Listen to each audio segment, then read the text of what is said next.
In the same day as today, 25 years ago, exactly the 5th of May 2000, there was a computer virus called the I Love You virus, hitting over 10 million PCs with damages over $10 billion.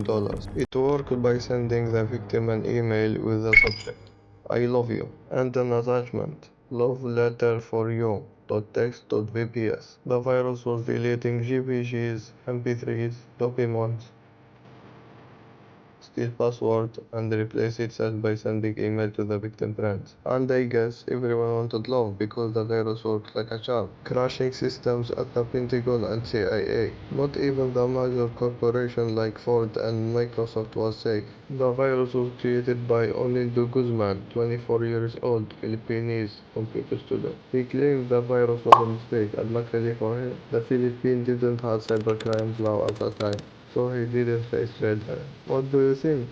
I will be making videos like that every day. Consider subscribing.